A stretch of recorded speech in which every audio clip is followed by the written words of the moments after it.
Olá, alunos! Eu vou gravar esse videozinho para tentar sanar um pouco das dúvidas que são comuns a todos os grupos, tá?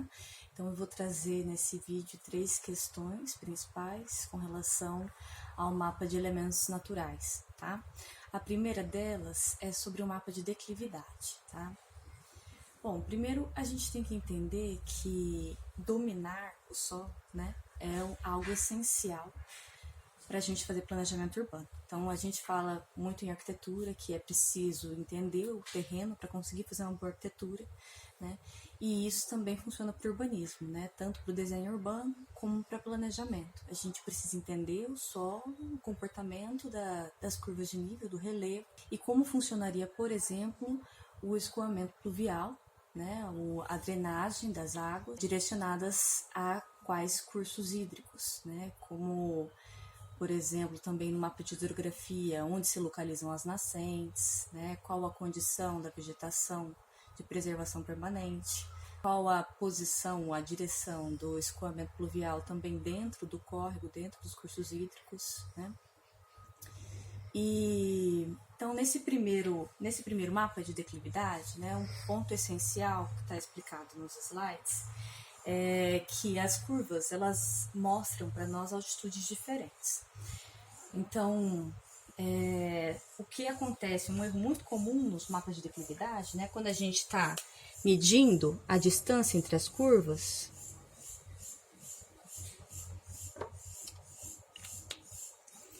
a distância entre as curvas horizontal, a distância horizontal vai nos dar a declividade, porque a gente está considerando que o intervalo entre as cotas é sempre o mesmo, né? Então, se a gente está aqui, por exemplo, trabalhando em cotas de 20 em 20 metros, se a distância entre as curvas for menor, a declividade vai ser maior. Se a distância entre as curvas for maior, a declividade vai ser menor, né, naturalmente, já que a gente considera que ele está mudando de altitude. Por exemplo, em um morro, né? Então, a gente tem uma cota, uma outra cota. Então, quando essa distância aqui é maior ou menor, né, é que a gente tem uma declividade, uma inclinação maior ou menor. E isso é muito importante, principalmente porque acima de 30% a gente não pode urbanizar uma determinada área, né? É uma declividade muito alta para urbanização. Então, considerando essa questão, né, a gente sempre vai pintando o mapa conforme a declividade. Quando muda, a gente muda a cor. E aí vai escurecendo o mapa nos pontos de maior declive, né? E o que é muito comum é ver, por exemplo, esse pedacinho pintado com uma cor escura, ou seja, indicando uma grande declividade, tá? Isso acontece porque o grupo, né, mede a distância entre essas duas linhas. Mas essas duas linhas são uma mesma cota, tá? Tem uma mesma altitude. Então, se a gente fosse pensar, seria quase um platô essa área. E não uma área super inclinada, né? Isso é muito comum também. Então, o que a gente vai medir é a distância entre cotas diferentes sempre. Tomem o cuidado de verificar qual é o número da cota e se a gente não está medindo distância entre a mesma cota. O que é muito comum, por exemplo, também é quando a gente tem um determinado curso hídrico, trabalhar a distância entre uma mesma cota assim. Vocês observem que é a mesma cota que está dando a volta no curso hídrico, né? A gente sabe que geralmente próximo à água, né, a declividade costuma ser um pouco maior mesmo, o vale costuma ser um pouco mais inclinado, porque a água se concentra no ponto mais baixo, né? Seria o ponto em que a água está concentrada. Mas aqui, essa distância não necessariamente indica a declividade, porque aqui a gente está medindo distância entre a mesma cota, tá? Então, se atentem a isso. Um segundo ponto tem relação com o mapa também de declividade, onde a gente vai marcar o complúvio e desplúvio, né? O complúvio e desplúvio relaciona declividade e relevo com o comportamento da água, a drenagem da água, tá? Então, por exemplo, se a gente tem um curso hídrico e curvas de nível que se colocam dessa forma diante do curso hídrico, certo? Entendendo que as curvas estão descendo na direção sul, né? Se aqui for norte. Para escoar até o curso hídrico, certo? Até o córrego. Se a gente tem a curva se fechando em relação ao rio, essa água, em uma determinada linha, vai estar se concentrando.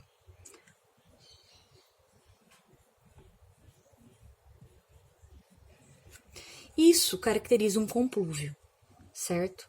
Se as curvas estão se abrindo, fazendo esse U com relação ao curso hídrico, essa água está se espalhando. Então, o complúvio é onde a água se concentra e o displúvio é onde a água se divide, se dilui, né? Por isso, o nosso maior complúvio, nosso grande complúvio, são exatamente os cursos hídricos, são os córregos, né? E o maior displúvio são as linhas de divisão de bacia hidrográfica, que são o ponto mais alto do relevo, certo? Que vai dividir a água que escoa para 2 cursos hídricos diferentes, certo? Mas observem que nesse caso, né, o que vale é o comportamento da curva em relação ao curso hídrico. Então, se a gente virasse, por exemplo, né, por mais que a curva mude de configuração em relação a nós no desenho, né, aqui não mais o U seria a concentração de água, porque a gente está considerando o curso hídrico como referência, certo? Então, observem sempre para onde a água está escoando, certo? E não somente a posição das curvas de nível, ok? Bom, por que é muito importante a gente discutir isso? Sem analisar onde se concentra a água, né? A gente pode ter grandes problemas de drenagem urbana. Se a gente considerar os pontos de concentração de água, de alagamento, né?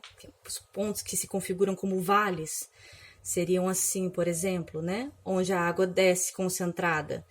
E os pontos que se configuram como um displúvio, né? Com a água descendo de forma espalhada, se dividindo, certo? Tem bastante diferença, né, em como a gente vai trabalhar a drenagem.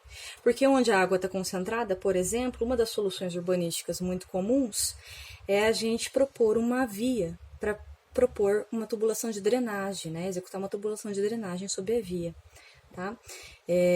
Que pode ser um problema se forem, por exemplo, lotes privados, né, que estiverem ocupando essa área. Muita água, vai receber água de muitos lugares, muita água vai se concentrar naquele lugar. A gente precisa prever como seria a drenagem desse território, dessa parte do relevo, certo?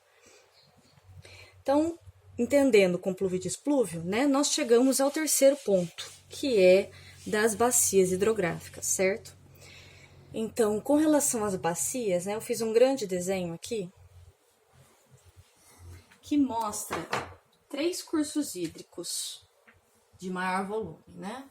Então, um curso hídrico que vem em direção leste-oeste, se a gente considerar que o norte está para cima no nosso mapa aqui, né?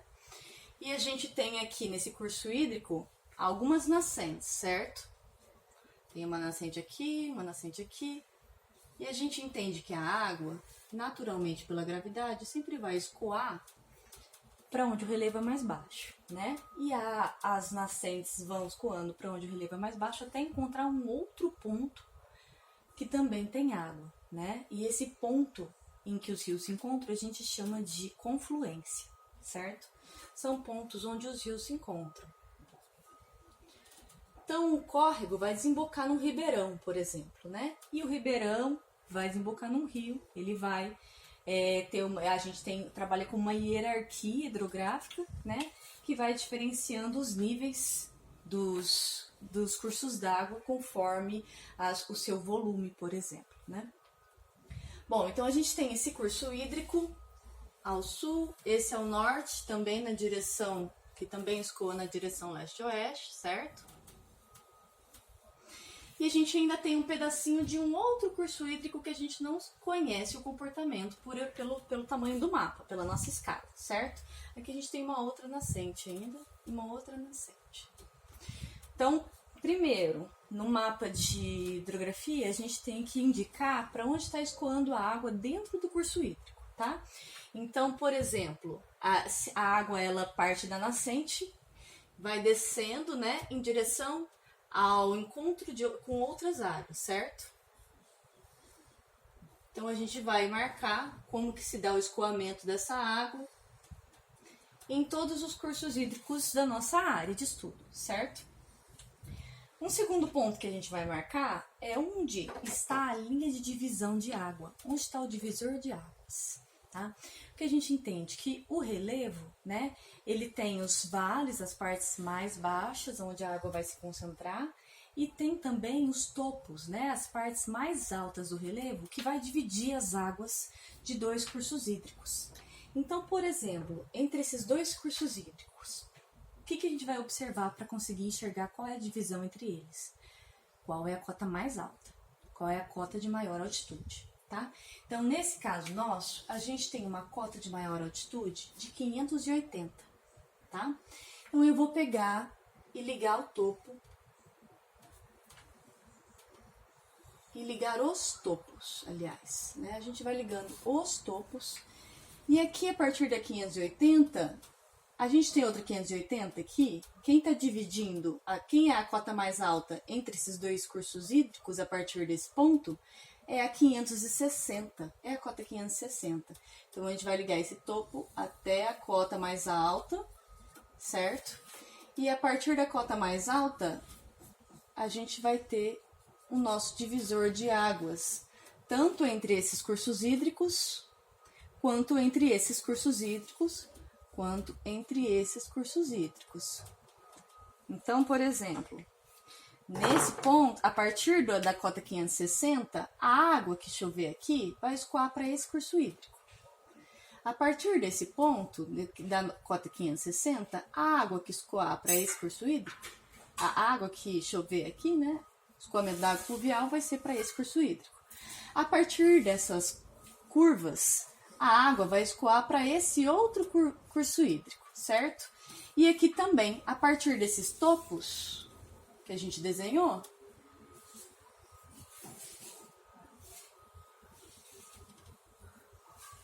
para dar para enxergar um pouquinho melhor, a água vai escoar para esses cursos hídricos, certo? Então, assim a gente entende que o relevo, em determinado momento, ele divide as águas. Esse ponto que divide as águas é o limite da bacia hidrográfica, certo? É o que a gente chama também de espigão. E é muito comum a gente ter vias nesse espigão, certo? Estradas, por exemplo. Bom, então, além de marcar as bacias, as grandes bacias dos ribeirões, a gente vai marcar também as subbacias dos córregos. Para marcar uma bacia, a gente sempre parte da confluência, certo? E vai até o topo. Se direciona ao displúvio, que é onde as águas se dividem, certo? Ao ponto onde as águas se dividem, e vai até o topo. E nesse caso, a gente não consegue enxergar ainda qual é a confluência entre esses dois cursos hídricos, mas em algum momento eles iam se encontrar. E é a partir dessa confluência que se começa a traçar toda essa linha de divisão de bacias, que vai definir qual é a área de drenagem de um determinado curso hídrico, certo?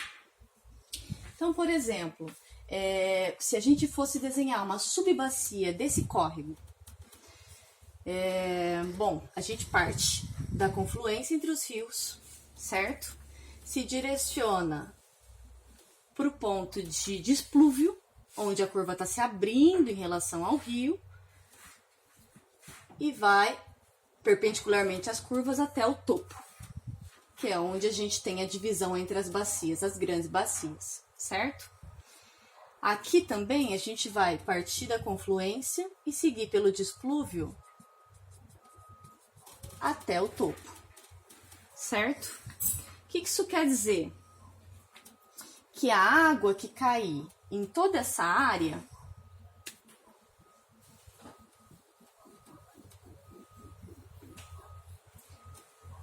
vai escoar para esse curso hídrico,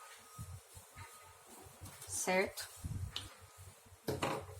A partir daqui, a água já escoa para outros cursos. A partir daqui, a água já escoa para outros cursos, certo? E a partir daqui, a água já vai escoar para outro ribeirão, aliás, né? Ok? Então, se a gente fosse traçar a subbacia desse córrego, certo? A gente parte da confluência, vai até o ponto de desplúvio, certo? E vai até o topo. Aqui também. Seguimos pelo desplúvio até o topo, certo? O que isso significa? Que toda essa área aqui, em toda essa área, a água da chuva escoa para esse curso hídrico, certo? E esse trecho, para onde essa água vai? Nesse caso, a água está escoando direto para o Grande Ribeirão, certo? Para o curso hídrico principal. Então, essa área aqui estaria escoando direto para o curso principal, ok? E aqui também a gente tem um divisor de águas, a gente poderia dividir as águas entre todos os córregos, né? E desenhar as subbacias, entendendo onde a água se concentra, onde a água se divide, para que córrego ela se direciona, né? E como a gente pode solucionar questões, por exemplo, de drenagem, ok? Acho que era isso, espero ter resolvido as questões, ter ajudado com o vídeo e até a próxima aula. Tchau, tchau!